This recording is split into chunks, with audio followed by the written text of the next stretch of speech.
Hi guys. Thank you so much for being here with me tonight.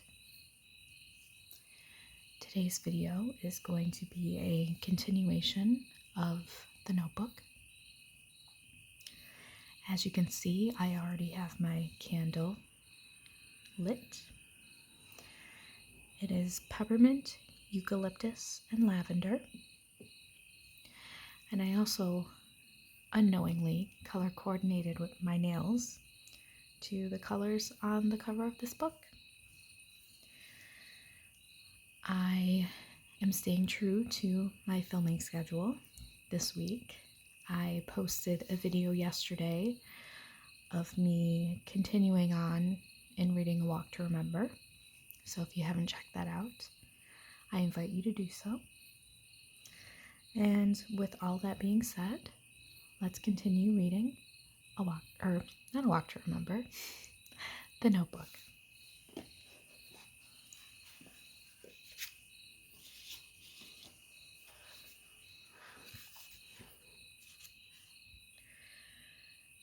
Noah got up at 5 and kayaked for an hour up Bryce's Creek as he usually did. When he finished, he changed into his work clothes, warmed some biscuits from the day before, grabbed a couple of apples, and washed his breakfast down with 2 cups of coffee. He worked on the fencing again, repairing most of the posts that needed it. It was Indian summer, the temperature over 80 degrees. And by lunchtime, he was hot and tired and glad for the break. He ate at the creek because the mullets were jumping. He liked to watch them jump 3 or 4 times and glide through the air before vanishing into the brackish water. For some reason, he had always been pleased by the fact that their instinct hadn't changed for thousands, maybe tens of thousands of years. Sometimes he wondered if man's instincts had changed in that time, and always concluded that they hadn't, at least in the basic, most primal ways. As far as he could tell, man had always been aggressive, always striving to dominate, trying to control the world and everything in it. The war in Europe and Japan proved that. He quit working a little after 3 and walked to a small shed that sat near his dock. He went in, found his fishing pole, a couple of lures, and some live crickets he kept on hand, then walked out to the dock, baited his hook, and cast his line. Fishing always made him reflect on his life, and he did it now. After his mother died, he could remember spending his days in a dozen different homes, and for one reason or another, he stuttered badly as a child and was teased for it. He began to speak less and less, and by the age of 5, he wouldn't speak at all. When he started classes, his teachers thought he was, I don't like this word, so I'm going to say mentally handicapped, and recommended that he be pulled out of school. Instead, his father took matters into his own hands. He kept him in school and afterward made him come to the lumber yard where he worked to haul and stack wood. "It's good that we spend some time together," he would say as they worked side by side, just like my daddy and I did. During their time together, his father would talk about birds and animals or tell stories and legends common to North Carolina. Within a few months, Noah was speaking again, though not well, and his father decided to teach him to read with books of poetry. "Learn to read this aloud, and you'll be able to say anything you want to." His father had been right again, and by the following year, Noah had lost his stutter. But he continued to go to the lumber yard every day, simply because his father was there. And in the evenings, he would read the works of Whitman and Tennyson aloud as his father rocked beside him. He had been reading poetry ever since. When he got a little older, he spent most of his weekends and vacations alone. He explored the Croatian forest in his first canoe, following Bryce's Creek for 20 miles until he could go no further, then hiked the remaining miles to the coast. Camping and exploring became his passion, and he spent hours in the forest, sitting beneath blackjack oak trees, whistling quietly and playing his guitar for beavers and geese and wild blue herons. Poets knew that isolation in nature, far from people and things man-made, was good for the soul, and he'd always identified with poets. Although he was quiet, years of heavy lifting at the lumberyard helped him excel in sports, and his athletic success led to popularity. He enjoyed the football games and track meets, and though most of his teammates spent their free time together as well, he rarely joined them. An occasional person found him arrogant. Most simply figured he had grown up a bit faster than everybody else. He had a few girlfriends in school, but none had ever made an impression on him, except for one, and she came after graduation. Allie. His Allie. He remembered talking to Finn about Allie after they'd left the festival that first night, and Finn had laughed. Then he'd made 2 predictions. First, they would fall in love, and second, that it wouldn't work out. There was a slight tug at his line, and Noah hoped for a largemouth bass, but the tugging eventually stopped, and after reeling his line in and checking the bait, he cast again. Finn ended up being right on both counts. Most of the summer, she had to make excuses to her parents whenever they wanted to see each other. It wasn't that they didn't like him. It was that he was from a different class, too poor, and they would never approve if their daughter became serious with someone like him. "I don't care what my parents think. I love you and always will," she would say. "We'll find a way to be together." But in the end, they couldn't. By early September, the tobacco had been harvested, and she had no choice but to return with her family to Winston-Salem. "Only the summer is over, Allie, not us," he'd say the morning she left. "Will never be over." But they were. For a reason he didn't fully understand, the letters he wrote went unanswered. I'm going to take a quick drink break.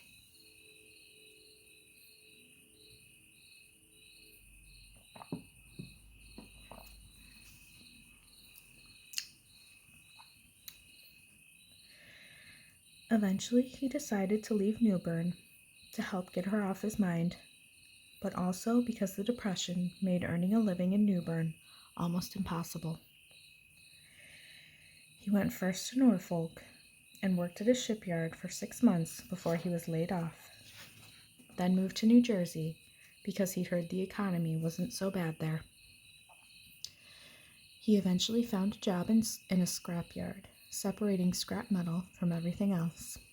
The owner, a Jewish man named Morris Goldman, was intent on collecting as much scrap metal as he could, convinced that a war was going to start in Europe and that America would be dragged in again. Noah, though, didn't care about the reason. He was just happy to have a job.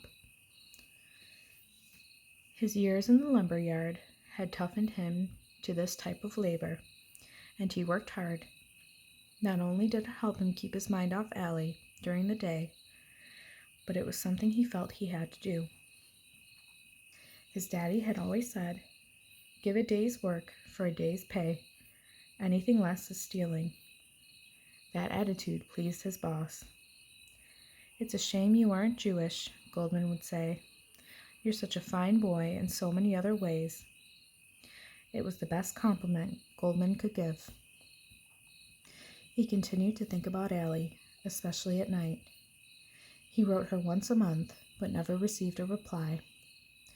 Eventually, he wrote a final letter and forced himself to accept the fact that the summer they'd spent with one another was the only thing they'd ever share. Still, though, she stayed with him. 3 years after the last letter, he went to Winston-Salem in the hope of finding her. He went to her house, discovered that she had moved, and after talking to some neighbors, finally called RJR. The girl who answered the phone was new and didn't recognize the name, but she poked around the personnel files for him. She found out that Allie's father had left the company and that no forwarding address was listed. That trip was the first and last time he ever looked for her. For the next 8 years, he worked for Goldman. At first, he was one of 12 employees, but as the years dragged on, the company grew and he was promoted. By 1940, he had mastered the business and was running the entire operation, brokering the deals and managing a staff of 30. The yard had become the largest scrap metal dealer on the East Coast. During that time, he dated a few different women.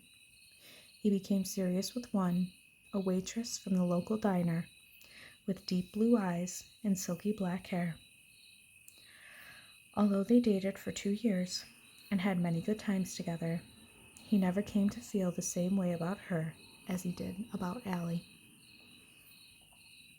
But neither did he forget her. She was a few years older than he was, and it was she who taught him the ways to please a woman, the places to touch and kiss, where to linger, the things to whisper. They would sometimes spend an entire day in bed, holding each other and making the kind of love that fully satisfied both of them. She hadn't known they wouldn't be together forever.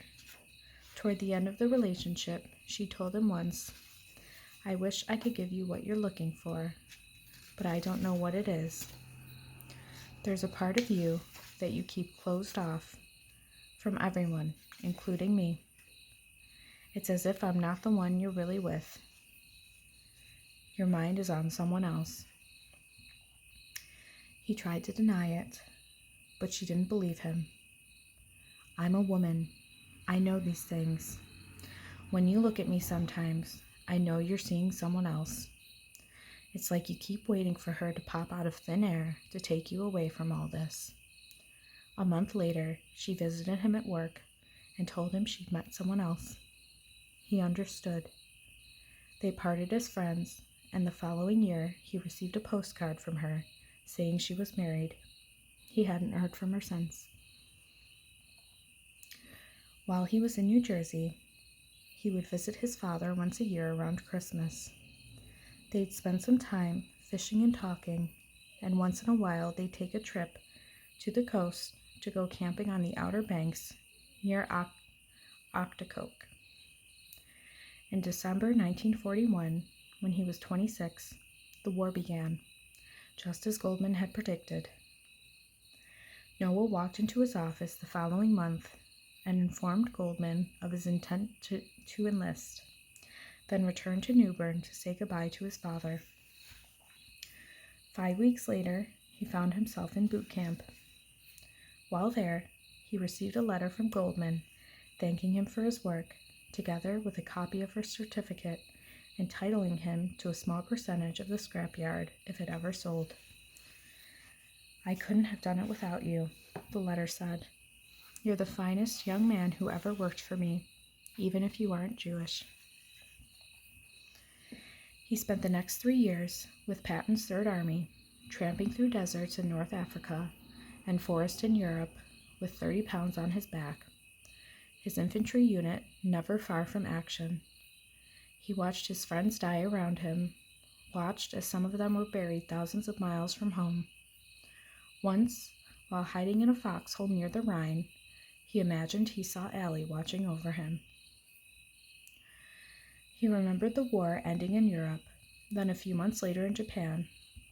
Just before he was discharged, he received a letter from a lawyer in New Jersey representing Morris Goldman. Upon meeting the lawyer, he found out that Goldman had died a year earlier and his estate liquidated. The business had been sold, and Noah was given a check for almost $70,000. For some reason, he was oddly unexcited about it. The following week, he returned to Newbern and bought the house. He remembered bringing his father around later, showing him what he was going to do, pointing out the changes he intended to make. His father seemed weak as he walked around, coughing and wheezing. Noah was concerned, but his father told him not to worry, assuring him he had the flu. Less than 1 month later, his father died of pneumonia and was buried next to his wife in the local cemetery. Noah tried to stop by regularly to leave some flowers. Occasionally he left a note, and every night without fail, he took a moment to remember him, then said a prayer for the man who taught him everything that mattered.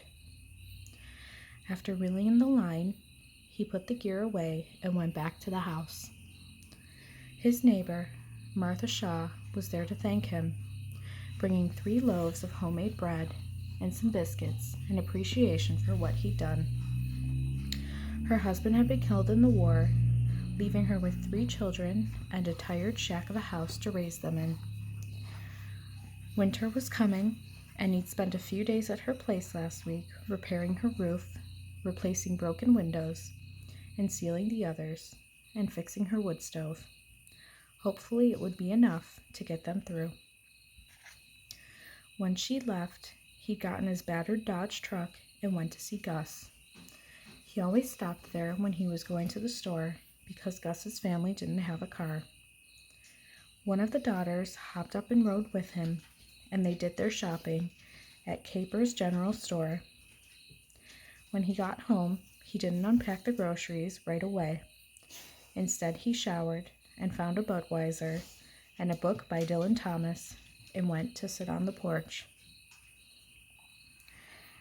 She still had trouble believing it, even as he held the proof in her hands, as she held the proof in her hands. It had been in the newspaper at her parents' house 3 Sundays ago. She had gone to the kitchen to get a cup of coffee, and when she returned to the table, her father had smiled and pointed at the small picture. "Remember this?" He handed her the paper, and after an uninterested first glance, something in the picture caught her eye, and she took a closer look. "It can't be," she whispered, and when her father looked at her curiously, she ignored him, sat down, and read the article without speaking.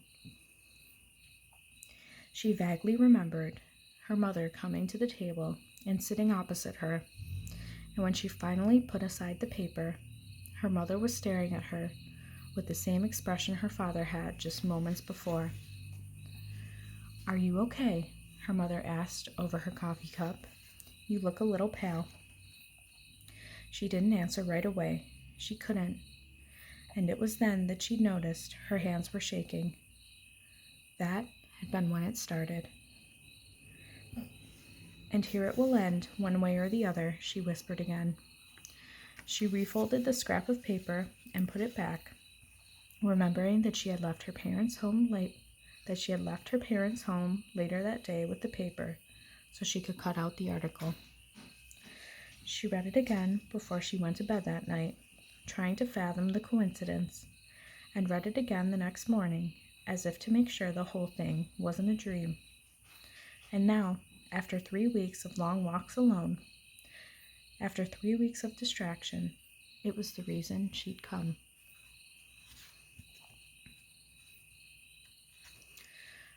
When asked, she said her erratic behavior was due to stress. It was the perfect excuse. Everyone understood, including Lon, and that's why he hadn't argued when she'd wanted to get away for a couple of days. The wedding plans were stressful to everyone involved. Almost 500 people were invited, including the governor, 1 senator, and the ambassador to Peru. It was too much, in her opinion, but their engagement was news and had dominated the social pages since they had announced their plans 6 months ago. Occasionally she felt like running away with Lon to get married without the fuss, but she knew he wouldn't agree. Like the aspiring politician he was, he loved being the center of attention. She took a deep breath and stood again. It's now or never, she whispered, then picked up her things and went out the door. She paused only slightly before opening it and going downstairs. The manager smiled as she walked by, and she could feel his eyes on her as she left and went to her car. She slipped behind the wheel, looked at herself one last time, then started the engine and turned right onto Front Street. She wasn't surprised that she still knew her way around town so well. Even though she hadn't been here in years, it wasn't large, and she navigated the streets easily. After crossing the Trent River in an old-fashioned drawbridge, she turned onto a gravel road and began the final leg of her journey. It was beautiful here in the low country, as it always had been. Unlike the Piedmont area where she grew up, the land was flat, but it had the same silty, fertile soil that was ideal for cotton and tobacco. Those two crops and timber kept the towns alive in this part of the state, and as she drove along the road outside town, she saw the beauty that had first attracted people to this region. To her, it hadn't changed at all. Broken sunlight passed through water oaks and hickory trees and 100 feet tall, illuminating the colors of fall. On her left, a river the color of iron veered towards the road and then turned away before giving up its life to a different, larger river another mile ahead. The gravel road itself wound its way between antebellum farms, and she knew that for some of the farmers, life hadn't changed since before their grandparents were born. The constancy of the place brought back a flood of memories, and she felt her insides tighten as one by one she recognized landmarks she'd long since forgotten. The sun hung just above the trees on her left, and as she rounded a curve, she passed an old church, abandoned for years but still standing. She had explored it that summer, looking for souvenirs from the war between the states, and as her car passed by, the memories of that day became stronger, as if they just happened yesterday. A majestic oak tree on the banks of the river came into view next, and the memories became more intense. It looked the same as it had back then, branches low and thick, stretching horizontally along the ground with Spanish moss draped over the limbs like a veil. She remembered sitting beneath the tree on a hot July day with someone who looked at her with longing that took everything else away. And it had been at that moment that she'd first fallen in love. He was 2 years older than she was, and as she drove along this roadway in time, he slowly came into focus once again. He always looked older than he really was, she remembered thinking. His appearance was that of someone slightly weathered, almost like a farmer coming home after hours on the field. He had the calloused hands and broad shoulders that came to those who worked hard for a living, and the first faint lines were beginning to form around the dark eyes that seemed to read her every thought.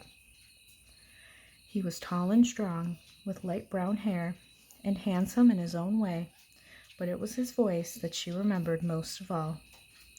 He had read to her that day, read to her as they lay in the grass beneath the tree, with an accent that was soft and fluent, almost musical in quality. It was the kind of voice that belonged on radio, and it seemed to hang in the air when he read to her. She remembered closing her eyes, listening closely, and letting the words he was reading touch her soul. It coaxes me to the vapor and the dusk. I depart as air. I shake my white locks at the runaway sun. He thumbed through old books with dog-eared pages, books he'd read 100 times. He read for a while, then stopped, and the two of them would talk. She would tell him what she wanted in her life, her hopes and dreams for the future, and he would listen intently and then promise to make it all come true. And the way he said it made her believe him. and she knew then how much he meant to her. Occasionally, when she asked, he would talk about himself or explain why he had chosen a particular poem and what he thought of it, and at other times he just studied her in that intense way of his. They watched the sun go down and ate together under the stars. It was getting late by then, and she knew her parents would be furious if they knew where she was. At that moment, though, it didn't really matter to her. All she could think about was how special that day had been, how special he was, and as they started toward her house a few minutes later, he took her hand in his, and she felt the way it warmed her the whole way back. Another turn in the road, and she finally saw it in the distance. The house had changed dramatically from what she remembered. The car, as she approached, turning into the long, tree-lined dirt drive that led to the beacon that had summoned her from Raleigh. She drove slowly, looking toward the house, and took a deep breath when she saw him on the porch, watching her car. He was dressed casually. From a distance, he looked the same as he had back then. For a moment, when the light from the sun was behind him, he almost seemed to vanish into the scenery. His car continued forward, rolling slowly. Her car continued forward, rolling slowly, then finally stopped beneath an oak tree that shaded the front of the house. She turned the key, never taking her eyes from him, and the engine sputtered to a halt. He stepped off the porch and began to approach her, walking easily, then suddenly stopped cold as she emerged from the car. For a long time, all they could do was stare at each other without moving.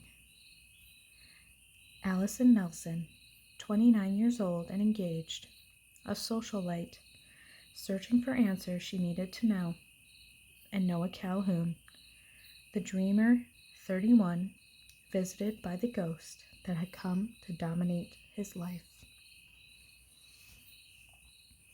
And that is where I'm going to leave off for today.